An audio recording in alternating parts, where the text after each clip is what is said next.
There are multiple inaccuracies just within this scene here. This is just done entirely for dramatic effect and for a cool looking scene. So to have it here is just a silly inaccuracy that would take 2 seconds of googling to fix. While this is a cool segment with nice gameplay, it is all Hollywood fiction and would have never happened in real life and did never happen. Hello everybody, in today's video, I'll be going over every historical inaccuracy in Operation Cobra, the second mission in Call of Duty World War II. In the last video, I went over every inaccuracy in D-Day, and there were a lot more in that, so feel free to check out that video first. It's a really good one. Before I start, I'm not a historian, but I have been collecting relics and doing research for quite some time now, so if I miss anything, let me know in the comments below. I won't keep you any longer, so let's go ahead and get started.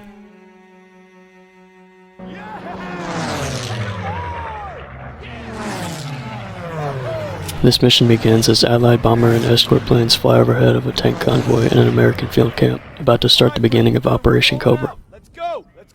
Before we begin, let's take a look around the camp here. The first thing I spot is that some of the tanks are designed incorrectly. To my knowledge, the star painted on the side would always be on the applique armor plate, if the plate was there. These are actually clipping through the sides of the plate, which is just weird to see. 99% of the pictures I've seen from World War II have shown the star on the plate, not off to the side like that. The next thing you see is kind of a nitpick, but I still think I should add it.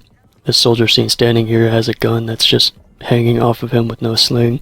Obviously it should have a sling, but the developers just didn't have enough time or something.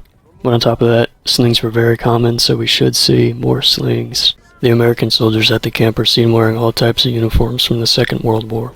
You see them wearing M41s, M43s, and HBT jackets. At this time in July 1944, the M43 was still very rare and would not be seen anywhere near this much. You also see some soldiers wearing the assault vest, which were quickly phased out after D-Day because soldiers did not like to use them, so by this time they were very rare to see. Another inaccuracy is that none of the soldiers have unit patches or rank insignia stitched into their uniforms. They're all just plain, even though some of the soldiers are given ranks in their names when you look at them. The convoy rolls out, passing by captured and killed German soldiers, and just a few moments later we hear the iconic sound of the Stuka dive siren. You guys hear that? It's headed this way! Stukas, inbound! Mierda! Clear the tanks!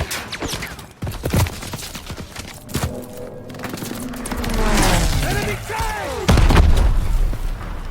Get off the road! We'll circle around! Move! There are multiple inaccuracies just within this scene here. Starting off, Stukas were not present in Normandy at this time anymore, and if they were, it would be a very small amount. The only planes you come across in this mission are Stukas. Like I was saying, by 1944, every Stuka had basically been moved to the Eastern Front, and none were present in the air at Normandy. The Allies held total air superiority, and the Stukas were easy targets for the Allied fighter planes. The next inaccuracy is the iconic siren sound. By 1942, the sirens were not manufactured with the Stukas anymore, so you should not be able to hear the sirens whenever they're diving on you. And on top of that, them diving this low is not accurate at all. And since they are this low, you can see that they are carrying both the guns and drop tanks, which would have made the plane way too heavy and unable to fly. And on top of that, the guns and drop tanks were used on 2 different variants of the Stuka. The gun pods were used on the Ju-87G, and the drop tanks were used on the Ju-87R. To my knowledge, the only time Stukas were used in Normandy were during the nighttime. They couldn't perform daytime operations anymore due to Allied air superiority. So if they were to do a bombing run like this, it would be at nighttime. We have to protect our Shermans. That's flak fire in the distance. We're gonna capture one of their AA guns to bring down those Stukas. Turner gets shot in the head after briefing the squad on their new objective. Moving on the flank, I eliminate enemies on the outside and push inside the barn to clear it out. I move up to the second floor, clear out more enemies, and force the rest to retreat into the field, where the firefight continues. We keep pushing and cause more to retreat, and then to surrender, capturing them, and moving on to regroup with our tanks. Down! A Stuka is seen dropping its bomb no less than 50 feet from the ground, destroying one of the tanks. The smallest bomb the Stuka carried was 110 pounds, which is what we'll say these are for this case. The lowest they ever got to dropping those bombs was around 300 feet, with the average being around 1,000 feet. Seeing them this close doing bombing runs is literally impossible and never happened in real life at all. This is just done entirely for dramatic effect and for a cool looking scene. We clear the area of enemy infantry and come across another inaccuracy when looking at the soldiers here. The troops manning the AA guns should be from the Luftwaffe Field Division, as these were the main troops that manned the Flak 38 guns in Normandy. They would be wearing blue-gray Luftwaffe helmets and uniforms with red piping. These are just regular infantry with white piping on their shoulder boards, which isn't entirely inaccurate because sometimes they would be used to man AA guns, but most of them were Luftwaffe. The German uniforms and helmets are some of the worst inaccuracies in the game. Their helmets have a single tricolor decal on the side. A real helmet never looked like this at all in real life. A helmet was never produced with just a tricolor decal, and on top of that, the tricolor decal was no longer manufactured with the helmets after 1941. So to have it here is just a silly inaccuracy that would take 2 seconds of Googling to fix. And on top of that, the uniforms are also all wrong. The tunic color like this never existed for any branch of the German military. All of the swastikas are replaced with iron crosses. They don't have any pouches for their Kar 98 ammo on their belts. Some of them are wearing overcoats when it's mid-July, and most of the time a German soldier would be wearing a helmet, not just a field cap like this. The field caps are just shown way too often. They're present on battlefields, but like I said, they're just way too common. Also, what's shown is an SS field cap, not a Heer field cap. You can tell by the eagle on the side of the cap, which was not present on Heer field caps, only SS ones. So just another weird inaccuracy because they have every single one of these soldiers that has a field cap on wearing an SS field cap, which these guys are not SS, so they shouldn't have them on. I get on the Flak 38 gun and shoot down multiple Stukas, which again should not be here at all. But on top of that, Daniels knows how to operate the gun, which isn't entirely inaccurate, but it was rare for the soldiers to know how to use them. The AA gun also has infinite ammo, you can just shoot it infinitely.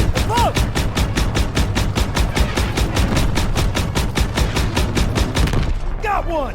Even though it's shown with 220 round magazines like its real counterpart. Alright, Pearson, take a fire team through the orchard and find an overwatch position. After you soften up the packs, I'll lead the main assault with Perez. Yes, sir! Daniel, Zussman, you're with me. Come on. We have new orders to take out the AT guns before the tanks move up to the next point. We maneuver around the German anti-tank positions and attack them from their sides, shooting red gas cans which never existed at all and would never explode like this in real life. I take out the gun crews and push into the trench, coming across the next inaccuracy. You will only come across German soldiers carrying the MG-15, which was not the standard MG used by the machine gunners. It should be the MG-42 or MG-34, but for some reason the game shows the MG-15 as the standard MG being used by the German army. The MG-15 was primarily used by Luftwaffe units, not regular infantry. The ones that were converted to be used by ground units did not have this sight, as this sight is an anti-air sight. It would rather be a little pin sight. It would also use a double drum magazine. This one is just a single drum. Watch out! Friendly tanks coming over the trench! Let's put these rhinos to good use! All tanks forward! This segment here I really like, because it shows off what the fighting was really like during this stage of the Normandy invasion. It was close combat, hedgerow to hedgerow, clearing German positions using tanks in this exact way. This type of ground combat is what most of the infantry and tank fighting was like during Operation Cobra. Perez even mentions the rhinos, which are the hedgerow cutters on the front of the tanks, which were recently invented to clear those hedgerows, making it easier for the Americans to advance. Like I said, in real life, these were recently invented around July 1944 to be used in this exact situation. You hurt? They're retreating! Look at them run! That's right, Fritz! We're coming for you! Keep moving! Keep pushing forward! Incoming! Allied tank is down! Taking fire from Pack 38! Need eyes on them! We can't advance until those Pack 38s are down! Get the high ground and take out the Pack 38 crews! First aid kit here! Crack shot! Daniel, pick up a scope rifle and hit those packs! I see 3 pack guns! Hit the ammo caches! Other than the fact that you shoot red gas cans that never existed at any point and would never explode like this whenever you shoot them. Whenever you reload, you put a stripper clip into the gun, whatever scope is mounted. This scope being here would make it impossible to load a stripper clip in, and you'd have to reload it bullet by bullet. You would have to have a special type of scope, which this one is not. Lieutenant. Alright, listen up. Charlie Company's under assault near the... We rally on Turner and discover Charlie Company is surrounded. Send a squad Tasked with immediately. rescuing them, our squad takes 2 jeeps and drives behind enemy lines, coming across retreating soldiers and tanks.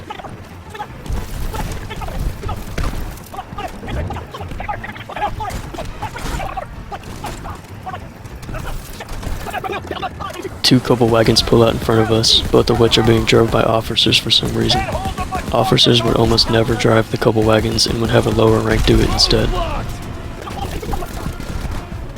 While this is a cool segment with nice gameplay, it is all Hollywood fiction and would have never happened in real life and did never happen. This is just purely done for cool gameplay at the end of the mission.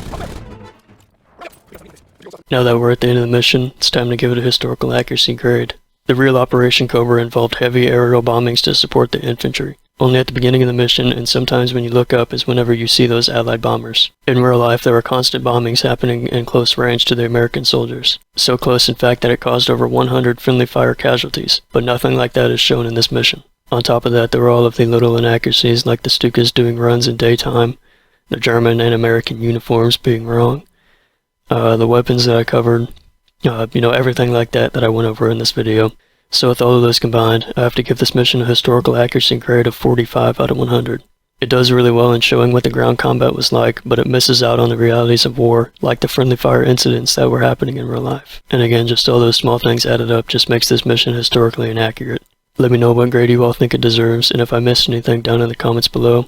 And that will do it for today's video. Please like and subscribe if you enjoyed, and turn on post notifications to be notified whenever the next episode in this series comes out. Thank you all for watching. Goodbye.